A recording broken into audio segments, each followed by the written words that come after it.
Hi everyone, and welcome back to this episode of Coding Interview Problems. Today, we're going to talk about a classic dynamic programming problem, house robber. Here's the setup. Imagine you're a professional thief planning to rob a row of houses along a street.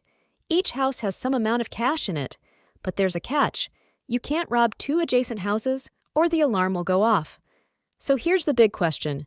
How can you steal the most money without setting off the alarm? Let's turn this problem into something we can work with. Imagine each house is represented by a number in an array.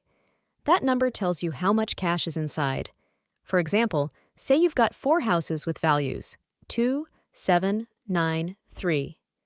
How should you pick which houses to rob to maximize your total while still avoiding robbing 2 in a row?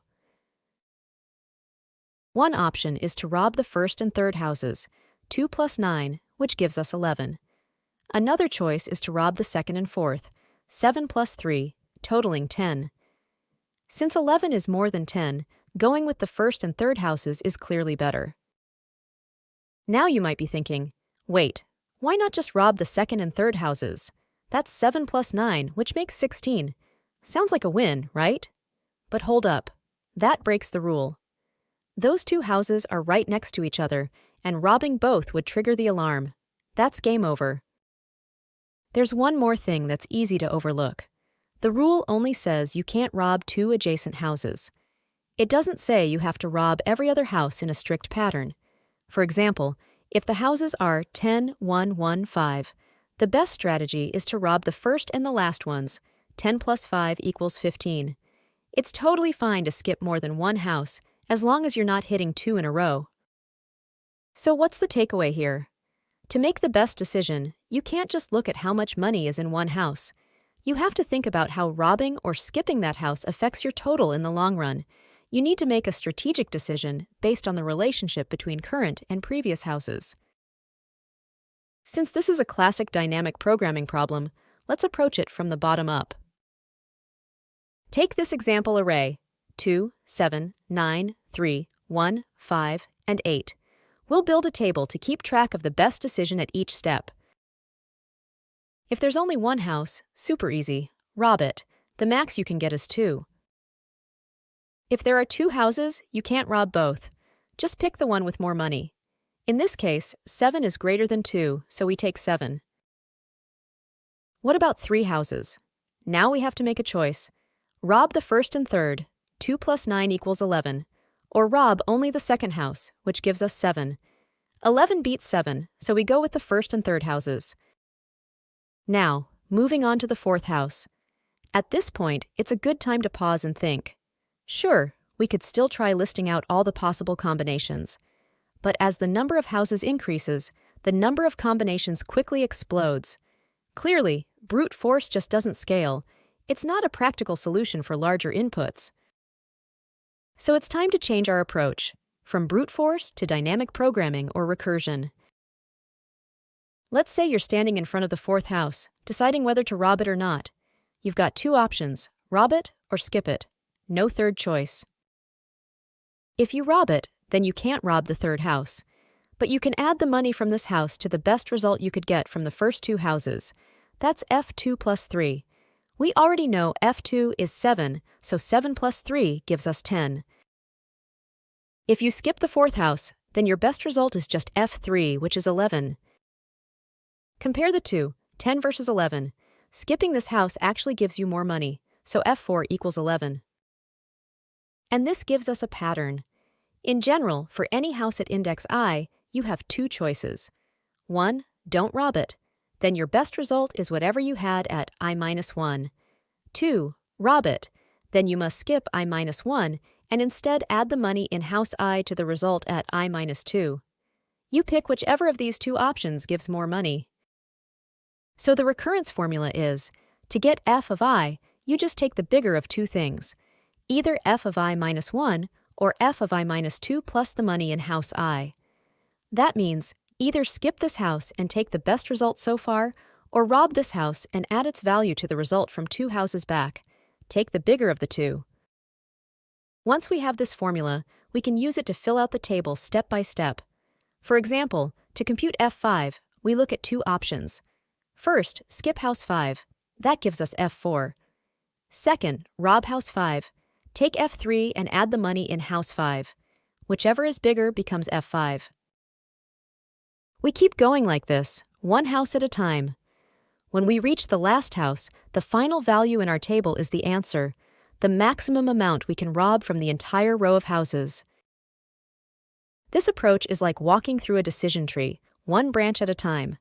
At each step, you're just choosing between two options: rob or skip. That's what makes dynamic programming powerful. It breaks a big, messy problem down into small, repeatable decisions. Now, based on this logic, we can write the Python code like this. Here's what we're doing. First, we handle two edge cases. If there are no houses, return 0. If there's only one house, return its value.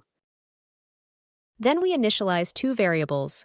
prev2 is the max we can get by robbing up to house I-2. It starts as the value of the first house. prev1 holds the max we can get up to house I-1. It starts as the larger of the first two house values. Next, we loop through the rest of the houses, starting from index 2. For each house, we use our formula, rob it or skip it. We take the max of the two, store that as the current value, then update our previous two values for the next round. By the end, prev1 holds the maximum amount we can rob.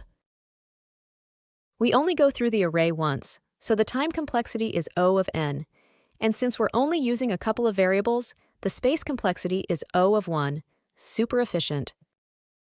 Now let's try a different approach, top-down using recursion. Using that same formula, we can go ahead and write the Python code like this. This version is pretty intuitive. If I is less than 0, that means we've run out of houses, so we return 0. Otherwise, we just pick the better option, either skip the current house or rob it. But here's the catch. It's incredibly inefficient. For example, to calculate rob recursive 5, we need to calculate rob recursive 4 and rob recursive 3. But rob recursive 4 also calls rob recursive 3, so we end up doing the same work twice. As I gets larger, the number of calls grows exponentially. That means the time complexity is O, 2 to the power of n, which is pretty bad. So how do we fix this? Simple, we add catching. This technique is called memoization.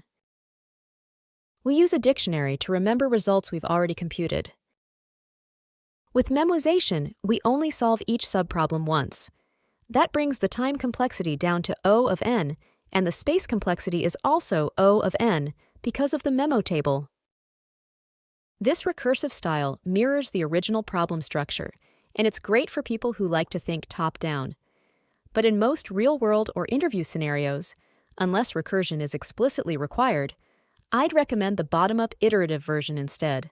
It's faster, more memory efficient, and easier to implement under time pressure. All right, time for a quick recap. This problem perfectly illustrates two key ideas behind dynamic programming: overlapping subproblems and optimal substructure.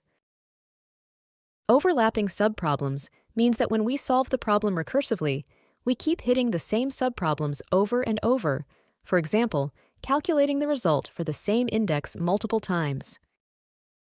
Optimal substructure means that the best solution to the whole problem can be built by combining the best solutions to smaller parts of it.